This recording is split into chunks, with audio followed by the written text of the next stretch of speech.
Radio Unesa Informasi Edukasi dan Prestasi. Halo rekan Unesa, jumpa lagi bersama saya Mufti Isror. Tentunya dalam program Bincang Unesa, kita akan membicarakan, akan mengulik dan mengenal lebih dekat mengenai program studi yang ada di Universitas Negeri Surabaya.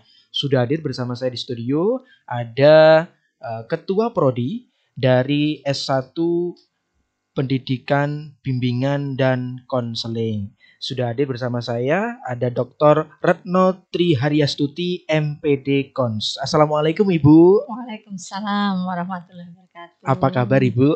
Alhamdulillah sehat. Sehat. Okay. Untuk perkuliahan daring seperti apa Ibu? Lancarkah atau ada beberapa kendala? So far so good, 90% lancar. Alhamdulillah. Lagi semester ini sudah lancar itu ya, karena dosennya dapat kuota, Ya, mahasiswanya dapat kuota, ya. Dan kesempatan mengekspresikan perkuliahan daring ini semakin bervariasi kelihatannya. Ya. Di beberapa mata kuliah. Baik, jadi kan sudah ada pengalaman di semester sebelumnya. Betul. Di separuh semester yang lalu. Iya, di semester ini sudah full daring semuanya, jadi lebih siap untuk menghadapi perkuliahan daring. Baik, rekan Unesa, perlu diketahui Dr. Retno Trihariastuti, MPD Kons, menempuh S1 di IKIP Surabaya, kemudian melanjutkan S2 di UPI Bandung dan S3 di UM Malang, ya, dan melakukan pendidikan profesi di UNP Padang. Ya. Baik, kemudian bergabung di Universitas Negeri Surabaya pada tahun 1998. Ya mungkin seumuran kita ini baru lahir ya, Ibu. Anak saya ini. Ibu Retno sudah menjadi dosen di Unesa. Ya. Kemudian 2006 menjadi sekretaris jurusan, kemudian berlanjut menjadi ketua laboratorium. Ya, sebentar setelah itu menempuh pendidikan dan akhirnya pada tahun 2019 menjadi ketua jurusan dan ketua prodi BK Unesa. Baik, kita tanya-tanya dan mengenal lebih dekat mengenai program studi bimbingan dan konseling. Baik, Bu Retno, bisa diceritakan mengenai sejarah berdirinya jurusan bimbingan dan konseling di Universitas Negeri Surabaya ini, Bu? Iya. Oke, terima kasih Mas, kesempatan luar biasa ini bisa menyampaikan prodi kebanggaan kami. Ya. Mudah-mudahan menjadi salah satu kebanggaan Unesa. Prodi BK ini seusia Unesa, gitu ya. Merupakan prodi yang tua di Fakultas Ilmu Pendidikan dan fakultas yang VIP karena FIP. Ada di Fakultas Ilmu Pendidikan Ibu ya. Iya, di Fakultas Pendidikan. Kalau teman-teman bilang kan kita harus menjadi yang pertama di VIP, bukan FIP tadi. Ya, dan BK ini memang prodi yang pertama ya di FIP ini tahun 64, kemudian beranjak waktu itu masih membuka program untuk diploma. Ya. Nah, kemudian program diploma ini berakhir tahun 86 ya, tapi sampai saat ini kami juga masih menjalin komunikasi dengan alumni yang diploma itu, masih beberapa ada yang tetap nyandang gelar ke diplomanya. Tapi sudah banyak juga yang sudah transfer begitu istilahnya ya. Dan sampai saat ini kami hanya ada satu prodi, yaitu S1 Bimbingan dan Konseling. Gitu, ya. Jadi kalau dilihat sejarahnya, prodi BK ini prodi yang tua juga ini di Unesa. Gitu. Yang perkembangannya dulu kami punya dosen yang banyak, tapi ketika jurusan dulu namanya jurusan PPB ya, Psikologi Pendidikan dan Bimbingan. Kemudian membuka prodi baru psikologi yang murni. Nah, dosennya berbagi. Nah, akhirnya saat ini kami berupaya tetap mengembangkan prodi ini dengan dosen yang ada. Saat ini ada 14 orang dosen yang asli jurusan bimbingan dan konseling gitu ya. Bukan kalau dulu masih banyak yang psikologi, sehingga psikologi ini memang dipersiapkan untuk membuka prodi psikologi. Iya. Ya, itu. Berarti sudah berdiri sejak UNESA ini masih IKIP Surabaya ya Ibu? Iya, betul. Jadi dulu waktu menempuh S1 Ibu Retno juga di IKIP Surabaya, dulu langsung di jurusan bimbingan dan konseling ya Ibu? Betul, jurusan bimbingan dan konseling, kampusnya dulu kampus Pecindilan. Tahu ya, Jalan Pecindilan. Kampus Pecindilan itu ada di daerah Semut sana ya, Kecamatan Semut. Ya, dekatnya Undaan.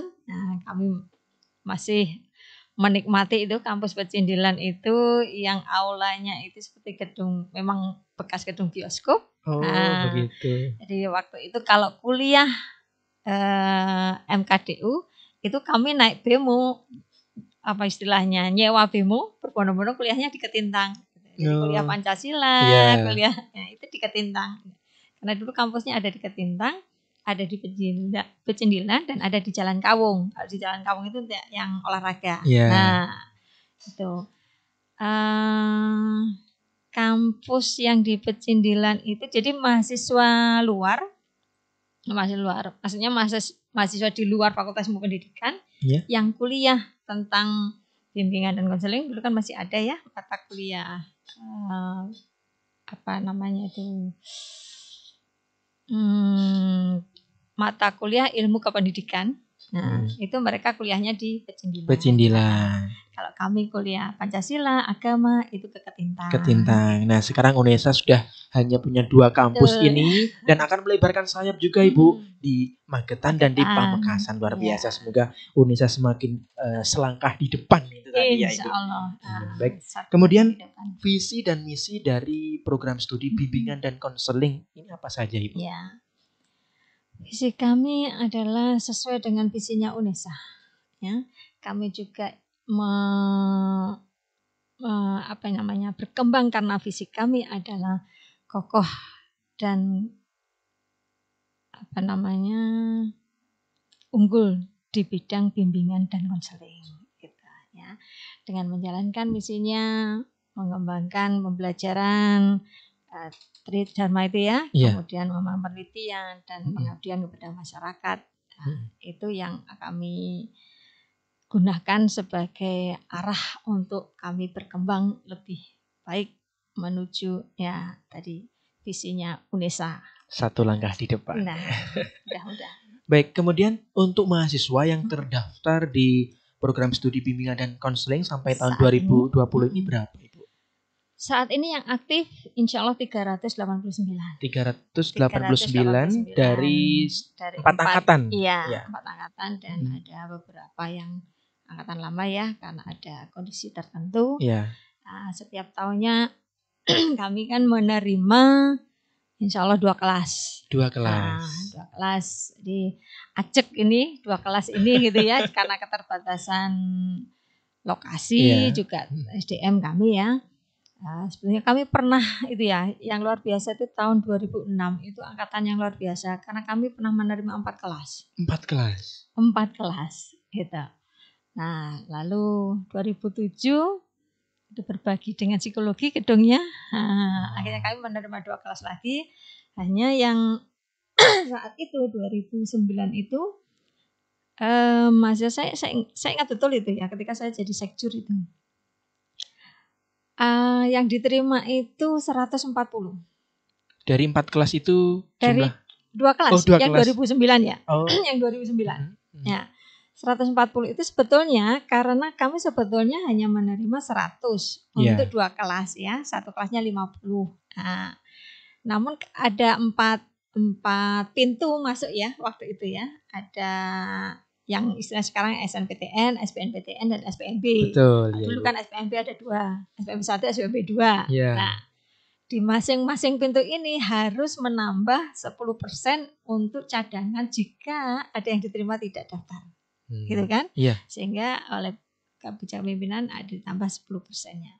Nah, ternyata 4 pintu ini dengan tambahan cadangan itu semua daftar ulang. Akhirnya betul-betul luar biasa. Sementara kami punya ruang yang kami siapkan waktu itu kan hanya dua kelas saja. Dua kelas. Ya, untungnya, ya bukan untung ya, alhamdulillah gitu ya. Kami punya ruang besar waktu itu, sehingga itu yang digunakan untuk kuliah gantian angkatan 2009 itu kan satu kelasnya 70. Satu kelas 70 pada tahun 2009 ya Ibu. Dan alhamdulillah justru apa ya, karena keunikan ini kami dekat dengan mereka sampai lulus pun gitu ya. Beberapa lulusan yang kami sempat diskusikan tadi juga banyak angkatan 2009 ini yang ya meskipun banyak kelasnya besar tapi karena istimewa ini ternyata memiliki kedekatan yang beda juga gitu, pendekatannya karena beda ketika mengajar, sehingga mengajarnya pakai loudspeaker, pakai karena mahasiswanya banyak itu tadi karena banyak sehingga kami kan harus menggunakan strategi perkuliahan yang istimewa juga untuk mahasiswa ini. Nah itu tadi yang Ibu ceritakan pada tahun 2009. Nah pada tahun 2020 ini berapa jumlah mahasiswa yang masuk di prodi bimbingan dan konseling Ibu? Ada 86. 86 dan terbagi dalam 2 kelas. Dalam 2 kelas. Alhamdulillah ya. Nah, jadi luar biasa. Peminat kami insya Allah tidak turun. Kami punya data 2020 peminat artinya bukan yang diterima. Peminatnya itu 1.300-an 1.360. Mulai dari SNMPTN, SBMPTN sampai SPMB. 1.360 sekian. Dan hanya diambil 80. 90 waktu itu sebetulnya. Karena yang 4 orang nampaknya ini ya data yang supaya saya tidak salah ya. Berarti luar biasa sekali Bu ya. Persaingan ketika akan masuk di prodi bimbingan dan konseling ini. 1.319. Yang diterima 90, tapi yang kemarin mendaftar ulang masuk aktif 86. Luar biasa. Apakah ada ilmu khusus Bu yang harus dipersiapkan ketika mungkin adik-adik kita, para siswa-siswi SMA yang ingin masuk di prodi BK, ada ilmu khusus atau persiapan khusus? Kalau persiapan khusus tidak ya. Karena proses pembentukan karakter sebagai pembimbing ini ada di program yang kami punya selama mereka kuliah di sini ya, karena di SMA tidak ada ilmu khusus untuk BK gitu ya. Tapi memang ketika ada wawancara kami tuh baru bisa memilih gitu ya dengan selektif mana yang memiliki bakat untuk membantu. Gitu ya, karena tugas utama guru BK nanti kan memberikan bantuan. Membantu siswa. Betul. Yang membantu siapa saja ternyata. Bukan hanya siswa ya ternyata. Bukan hanya siswa. Ya, kalau sekolah itu ternyata bukan hanya siswa. Ya. Nah, itu sehingga ketika ada jalur SPMB yang lalu, kami sempat ada proses wawancara, ini kami merasakan bahwa yang dari SPMB ini nampaknya lebih lebih terpilih gitu ya, karena secara langsung kita bisa melihat potensi mereka yang dalam waktu singkat ini dengan beberapa tes yang kami gunakan itu bisa untuk menyaring yang punya bakat menjadi pembimbing. Setidaknya itulah. Ya, kalau ilmu khusus di sekolah itu tidak ya berarti. Karena jurusan apapun boleh masuk di tempat kami. Asalkan punya kemauan dan mempunyai minat untuk mempelajari masuk di program studi bimbingan dan konseling. Jadi rekan Unesa, untuk kalian yang mau berkuliah dan masuk di program studi bimbingan dan konseling, yang paling penting dipersiapkan adalah ya itu tadi niat, kemauan dan minat tentunya ya. Kalau nanti kalian menjalani perkuliahan tapi tidak sesuai dengan minat kalian, pasti akan setengah-setengah dan tidak akan mendapatkan hasil yang maksimal seperti itu. Baik, apa saja sih yang dipelajari di program studi bimbingan dan konseling? Sesaat lagi. Jangan kemana-mana, tetap di Bincang Unesa.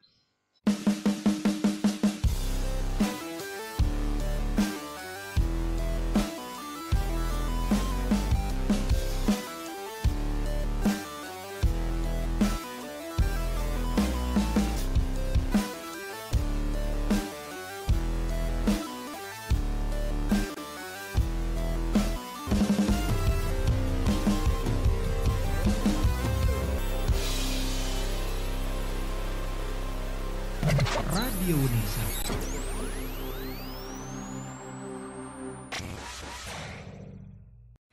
Radio Unesa Informasi Edukasi dan Prestasi hadir sejak 13 Februari 2020 bertepatan dengan Hari Radio Sedunia. Radio Unesa memenuhi kebutuhan informasi seluruh sivitas akademika Unesa dan masyarakat. Melalui informasi edukasi hingga hiburan disajikan selama 24 jam non-stop. Rekan Unesa bisa mendengarkan via streaming di radiounesa.com atau www.unesa.ac.id. Secara audiovisual juga bisa disimak di kanal YouTube Radio Unesa. Langsung saja download aplikasi Radio Unesa di Play Store dan jadikan Radio Unesa teman beraktivitas Anda. Inilah Radio Unesa, informasi edukasi dan prestasi.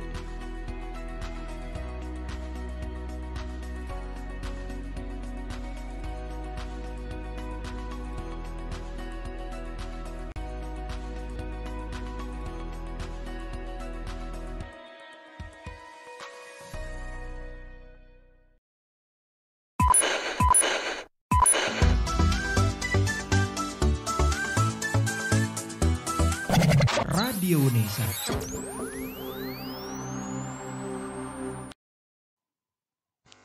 Radio Unesa Informasi Edukasi dan Prestasi. Masih bersama saya Mufti Isror bersama Ibu Retno Triharyastuti dari Program Studi Bimbingan dan Konseling FIP Unesa.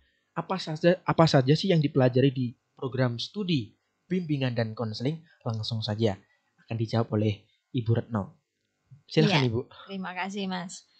Ya, karena namanya juga Prodi Bimbingan dan Konseling. Ya. Nah, ya tentu kami akan mengajak mahasiswa ini membentuk kemampuan, kompetensinya dalam bidang layanan bimbingan dan konseling. Ya. Ya.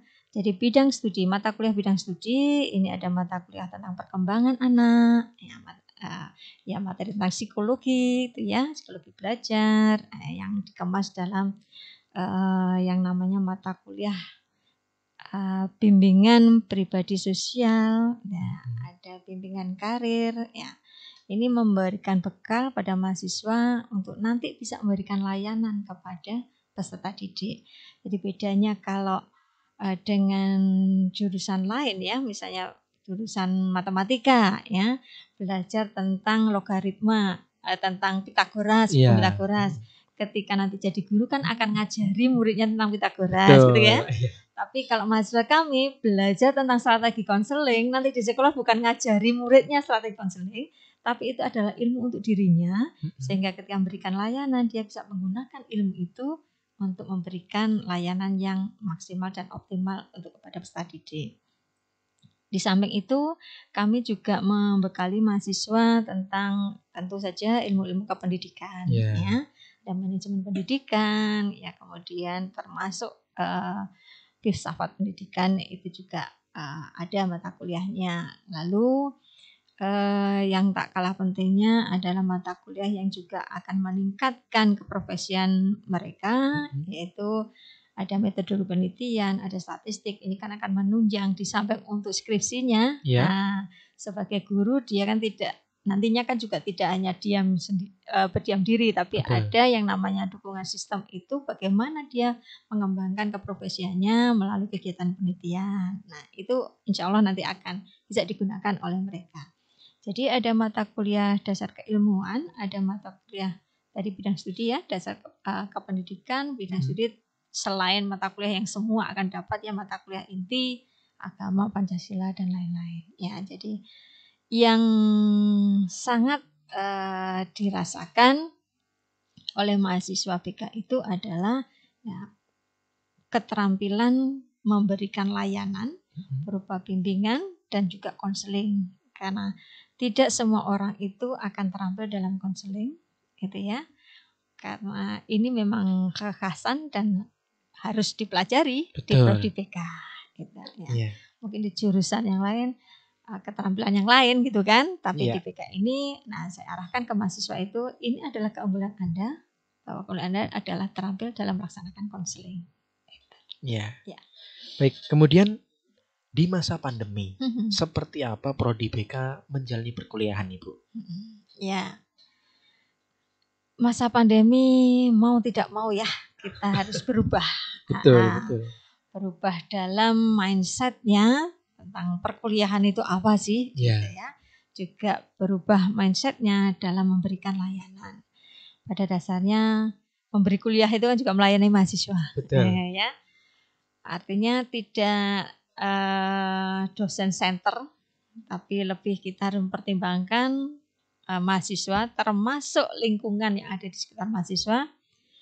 Kuota ada, tapi apakah dia ada jaringan di sekitarnya? Nah, ini yang perlu dipertimbangkan sehingga di awal-awal, di minggu pertama kami harus itu mendeteksi gitu ya. Setelah 1 minggu pertama perkuliahan, semua dosen kami identifikasi kuliahnya jam berapa, menggunakan platform apa, nah ada kendala apa, itu di minggu pertama, minggu kedua, minggu ketiga.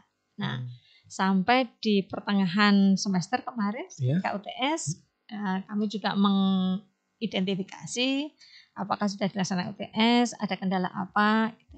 Nah, sampai kemarin masih ada minggu lalu ada laporan dari satu dosen di salah satu mata kuliah itu, terutama mahasiswa baru ternyata yang 2020 ini ada kendala sekian kali tidak mengikuti perkuliahan karena ya jaringan di daerahnya yang terkendala. Ya.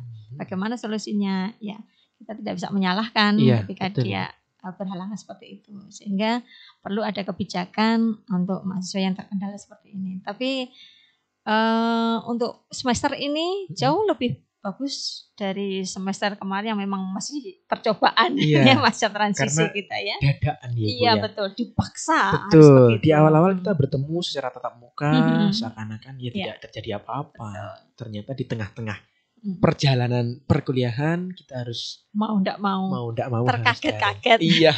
Dosennya kaget, mahasiswanya betul. Kaget. Masih saling beradaptasi. Betul. Tapi di semester ini lebih siap dengan ya media-media yang digunakan dan lain sebagainya Ibu ya. Iya. Tapi ternyata selama pandemi ini tugas kita itu sebagai dosen tentunya ya. Tidak malah lebih sepi ya. Malah lebih banyak Ibu ya. Malah lebih banyak gitu ya. Sehingga sehari itu namanya kegiatan meeting secara daring itu bertubi-tubi. Habis kuliah ini nanti sore. Nah, rapat itu kan sekarang malam. Iya. Kapanpun sekarang bisa, karena dari rumah masing-masing. Iya. Gitu ya, Ibu. Dan apalagi ini ya, dengan ada beberapa kegiatan ini, PPG dan sebagainya ini, sehingga sore diberitahu nanti malam jam 8:30 kita meeting. 8:30. Maaf karena ini mendesak. Oke lah. Iya. Langsung menyalakan. Ya, sama-sama tahu lah. Iya. Memang kondisinya seperti ini. Iya. Baik, kemudian bagaimana prodi bimbingan dan konseling ini menyambut kurikulum Merdeka Belajar? Oke, terima kasih. Kalau secara prinsip Merdeka Belajar itu sebetulnya sudah ya kita menganalisis ya beberapa waktu yang lalu mahasiswa kami itu ada yang kuliah di prodi lain, ada yang kuliah di Ketintang itu dia ngikuti beberapa mata kuliah karena menyesuaikan ada mata kuliah yang sebelumnya dia tidak program, dia cuti supaya bisa memprogram tidak berlarut-larut berkepanjangan kuliahnya ya masa studinya kita strategi gitu ya lewat kegiatan bimbingan akademik atau penasihatan. Nah, menilai prodi mana di luar kita ini yang memunculkan mata kuliah ini. Nah, ternyata dia menemukan di Ketintang itu di FISHA. Nah, itu ada prodi yang ada mata kuliah yang bisa kita diambil, akhirnya kita konsultasi ke sana, boleh. Nah, kemudian menyesuaikan jadwal. Nah, lalu ada yang kuliah juga di prodi lain masih di fakultas, waktu itu dia kuliah di MP. Nah, ada yang kuliah di TP, artinya sebetulnya sejak kemarin-kemarin kita sudah melaksanakan ya kampus merdekanya ini, tidak hanya kuliah di tempat sendiri. Betul. Kan. Nah, namun karena baru sekarang kebijakan itu muncul, sehingga kami juga mengikuti arah kebijakannya ada. Sampai saat ini kami masih berproses, meskipun sudah tim jurusan kami punya tim kurikulum ya, ada tim kurikulum yang membantu penataan kurikulum ini. Kemudian sudah kami sampaikan di pihak pimpinan kurikulum yang sudah disusun tapi tetap berproses. Ya. Kemarin kita melakukan sanctioning juga dari asosiasi profesi, dari APKIN, mendatangkan ahli dari APKIN, kemudian ahli kurikulum dari Bandung dan dari Jogja, sehingga beberapa masukan ini masih akan kami gunakan untuk menata kembali kurikulum kami. Dan untuk mempersiapkan MBKM ini, kurikulum kami sudah menyiapkan namanya paket. Nah, di semester 5 nanti kami menyiapkan, sampai saat ini kami sudah menyiapkan 2 paket A dan paket B, yang bisa diambil oleh prodi lain. Gitu. Dan mahasiswa kami juga boleh memilih, kan mereka merdeka gitu ya. Betul. Pilihan. Betul, Ibu. Karena memang kita tidak boleh memaksa ya. Kamu harus kuliah di luar, tidak. Kan Mas Menteri gitu Mas Menteri. Mas Menteri kan juga menyampaikan seperti itu, bahwa ini adalah pilihan. Mahasiswa boleh memilih apakah tetap mengikuti kuliah di tempatnya atau dia juga ingin kuliah di luar. Nah, dan untuk yang di luar prodi kami, untuk yang ingin menempuh di tempat kami sudah kami siapkan dengan 2 paket mata kuliah itu. Jadi ada paket A, paket B, mana yang ingin diambil. Lalu kami juga sudah merancang kegiatan untuk pertukaran mahasiswa yang semester ini masih dengan Undiksa. Ganesha ya, Singaraja. Untuk kami mengirim mahasiswa termasuk dosen. Mereka juga mengirim mahasiswa, mumpung kuliahnya daring kan. Iya. Jadi yang dikirim sebanyak-banyaknya gitu ya. Betul Ibu.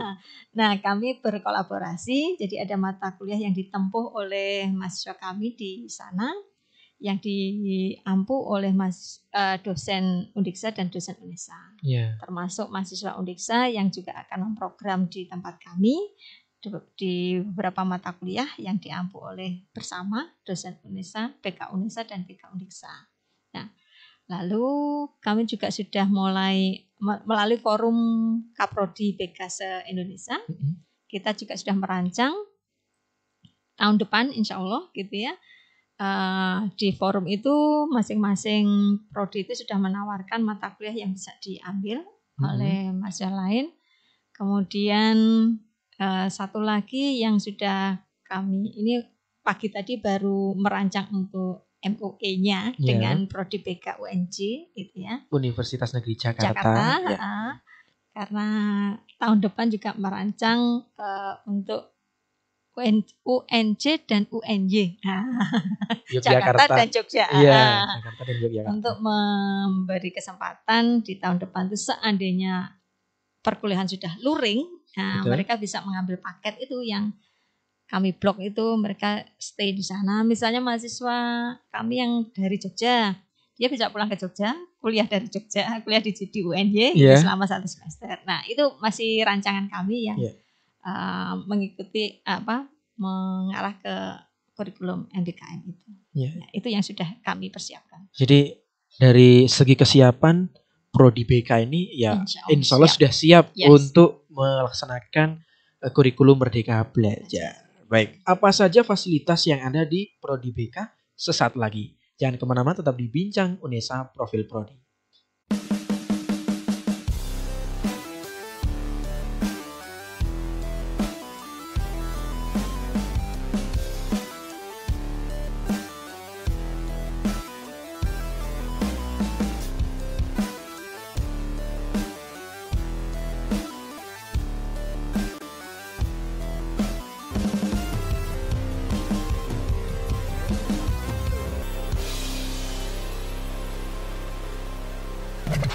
Radio UNESA.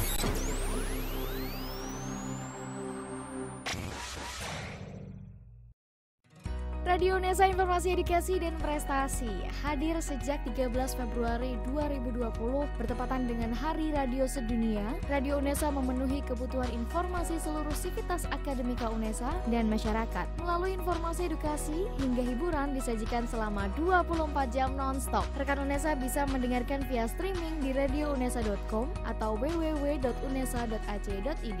Secara audiovisual juga bisa disimak di kanal YouTube Radio UNESA. Langsung saja Segera download aplikasi Radio Unesa di Play Store dan jadikan Radio Unesa teman beraktivitas Anda.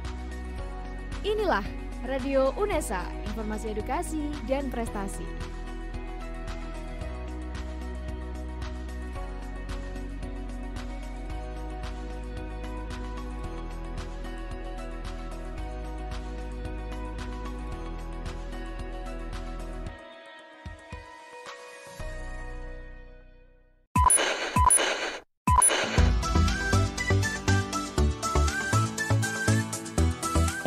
Radio Unesa.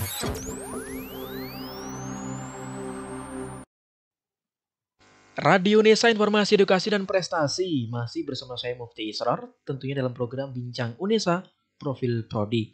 Simak selalu selama 24 jam nonstop di platform resmi kami www.radiounesa.com. Ikuti sosial media kami, Facebook dan fanpage Instagram ya, ada di Radio Unesa, dan like, comment, share, subscribe YouTube kami di Radio Unesa. Kalian bisa juga menikmati podcast kami di Spotify di Radio Unesa. Baik, apa saja fasilitas yang ada di Prodi Bimbingan dan Konseling Unesa ini? Kita langsung tanya kepada Ibu Retno. Apa saja Ibu fasilitas yang ada di program studi bimbingan dan konseling ini, Bu? Fasilitas kami kan berada di gedung O3 ya, di O3. Fakultas Ilmu Pendidikan, O3 Kampus Lidah Wetan. Kampus Lidah Wetan, Kampus ya. Lidah Wetan. FIP ini kan gedung pertama di Kampus Lidah. Iya, betul. Yang paling tua. Ya. Sudah waktunya peremajaan. Ya, alhamdulillah ini juga sudah mulai direnovasi untuk BK ya. Pintunya sudah seperti di plaza gitu maksudnya. Sudah cantik ya, lebih cantik. Nah, kami punya laboratorium, ada ruang kelas, insya Allah ada 8 ruang kelas, ada laboratorium yang kami miliki, laboratorium untuk kegiatan klasikal, karena kami punya BK itu ada layanan bimbingan klasikal, sehingga ada untuk tempat praktek secara klasikal, kemudian ada ruang yang digunakan juga untuk bimbingan kelompok atau konseling kelompok, ada ruang konseling individu, ada tempat untuk praktek, ada praktek mikro, itu ada ruang one way screen sehingga pengamatnya ada di ruang pengamat itu ya, yang praktek tidak grogi kalau diamati secara langsung gitu kan. Nah, kami juga punya ruang baca, kemudian ada area yang untuk diskusi itu di luar gedung, jadi seperti di halaman di taman gitu, biar mereka kerasan gitu ketika diskusi adem gitu ya. Ada 2 lokasi. Nah, ini yang kami masih berangan-angan untuk memperbanyak area diskusi ini supaya mereka tidak jenuh di ruang gitu ya. Dan ternyata di depannya FIP ini kan sudah ada kampus Merdeka Belajar. Betul. Gitu ya. Wah, ini sudah ada kampus Merdeka Belajar ini yang sepertinya banyak gazebo-nya, asri gitu, ya. Betul, ya. Jadi tidak membosankan Ibu ya. Dan kami juga memiliki kegiatan bagi mahasiswa, terutama yang terkait dengan kegiatan kami menyatu dengan GLBK, Gugus Layanan Bimbingan dan Konseling di fakultas, sehingga mahasiswa bisa mengekspresikan dan berlatih gitu ya kegiatan layanan di sana yang dinaungi dengan program kegiatan Bimbasi. Ya itu. Dan ruang dosennya cukup nyaman. Lalu ya itu yang bagi kami sudah bisa memfasilitasi ya kegiatan-kegiatan mahasiswa selama ini baik akademik maupun non akademik ya, kegiatan-kegiatan di luar kelas mereka juga bisa melakukannya. Di dalam kelas pun belajar dengan nyaman, di luar kelas pun tempat-tempat yang representatif untuk berdiskusi dan bekerja kelompok mungkin seperti itu ya Ibu ya. Kemudian akreditasi dari Prodi BK ini apa Ibu? Alhamdulillah 3 kali berturut-turut kami akreditasinya A. Luar biasa. Dan ini sedang menunggu perpanjangan karena tahun depan ini. Nah, ini kami insya Allah masih menunggu perpanjangan untuk A. Dan mudah-mudahan kami bisa mempersiapkan 4 tahun ke depan untuk bisa maju ke unggul ya. Betul. 9 kriteria ini. Mudah-mudahan mohon doa. Amin. Baik rekan Unesa.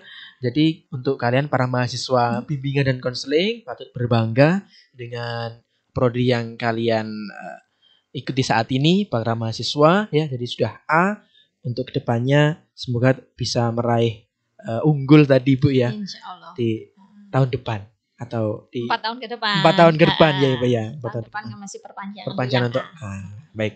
Kemudian alumni dari prodi bimbingan dan konseling ini Bu, apakah hanya bekerja di sekolah saja kah atau mungkin di berbagai lini yang lain? Ya, karena memang dipersiapkan untuk guru ya awalnya. Nah, namun di Senyampang kami mempersiapkan kurikulum MBKM ini. Nah, kami juga mendapat masukan dari para alumni yang ternyata banyak bekerja di luar bidang di luar latar persekolahan. Akhirnya kami juga berusaha memunculkan profil ini selain guru BK, juga praktisi bimbingan dan konseling di lembaga non persekolahan. Karena ada yang di BNN. Nah, BNN ini provinsi ada, kabupaten ada, gitu ya, di Kota Mati ada, kemudian Orbit ini yang memberikan layanan juga, ya. Mereka memberikan konseling ke keluarga korban, ya, kliennya ini. Kemudian ada yang ternyata jadi konsultan pengembang pendidikan. Memang berangkatnya pernah menjadi guru, kemudian jadi koordinator di sekolah, sampai akhirnya beliau menjadi konsultan. Lalu juga di lapas di Kemenkenhum. Nah, ini juga ada. Nah, ini yang kemarin kami ajak ya, setiap tahunnya ini kami mengundang para alumni ini yang non persekolahan untuk membuka wawasan bagi adik-adik ini supaya yang tidak berpeluang ke PNS, karena tidak mungkin semua ini akan lulus jadi guru BK ya, PNS guru BK, sehingga mereka bisa meraih peluang dan membuka peluang kerja. Nah, itu harapannya sehingga kami mendatangkan narasumber yang di luar latar persekolahan ini, khususnya alumni kami, sehingga meyakinkan adik-adik ini bahwa kita bisa untuk berkiprah di mana. Jadi komunikasi dengan alumni pun masih terjalin sangat baik ya Ibu ya. Jadi para alumni yang sudah sukses di luar sana memberikan motivasi untuk adik-adiknya. Mungkin di awal-awal yang masih ragu-ragu bisa lebih semangat lagi dalam mengikuti perkuliahan di prodi BK. Bagusnya mereka kadang menawarkan atau mengajak adik-adik ini untuk bergabung, belajar bersama seperti itu. Sehingga kemarin ada alumni kami itu yang konsultasi ke kampus karena dia ingin membuka sekolah atas permintaan banyak orang tua, membuka layanan homeschooling. Cepat ke kampus konsultasi, bolehkah Bu kami lulusan BK seperti ini? Ternyata kamu dipercaya oleh masyarakat. Artinya pangsa pasar kan ada masyarakat. Betul. Kalau mereka percaya, gunakan kesempatan itu, gitu kan. Nah, akhirnya dia merintis itu bersama teman dari psikologi juga, membuka layanan di samping sekolah yang sudah mereka miliki, layanan homeschooling itu. Mudah-mudahan sudah mulai jalan ini. Amin. Jadi bukan hanya menjadi guru, tapi menjadi yang lain juga Ibu yang sudah Ibu jelaskan di berbagai kementerian yang ada di Indonesia itu tadi ya. Baik, terakhir Ibu, harapannya ke depan untuk prodi BK UNESA ini seperti apa? Ya, harapan saya tidak muluk-muluk ya. Senyampang kita bisa melaksanakan kegiatan kalau untuk mahasiswa ini perkuliahan dengan baik, insya Allah kemampuan yang Anda peroleh selama di bangku kuliah ini akan sangat berguna baik dalam keprofesian maupun dalam kehidupan sehari-hari. Nah, dan bagi semua rekan seperjuangan dosen-dosen dan teman-teman mahasiswa, rekan-rekan mahasiswa, saya ingin mengajak dengan slogan saya ya, one for all for one. Ya, mari kita satukan tekad bersama-sama kita menuju untuk kebanggaan UNESA satu langkah di depan. Ya, luar biasa. Terima kasih Dr. Notri Haryastuti, MPD Kons, Ketua Jurusan dan Ketua Prodi Bimbingan dan Konseling Universitas Negeri Surabaya. Semoga dari obrolan saya dan Ibu Retno bisa kalian petik ilmu-ilmunya rekan UNESA. Jadi kalian mungkin saat ini masih SMA yang ingin masuk di program studi bimbingan dan konseling bisa mendapatkan ilmu baru dari yang sudah dipaparkan oleh Ibu Retno. Terima kasih Bu Retno atas hadirnya di Radio Unesa. Terima kasih juga. Iya. Baik, terima kasih Ibu. Sampai jumpa rekan Unesa di Bincang Unesa profil prodi selanjutnya, tentunya masih di Radio Unesa, informasi edukasi dan prestasi. Sampai jumpa.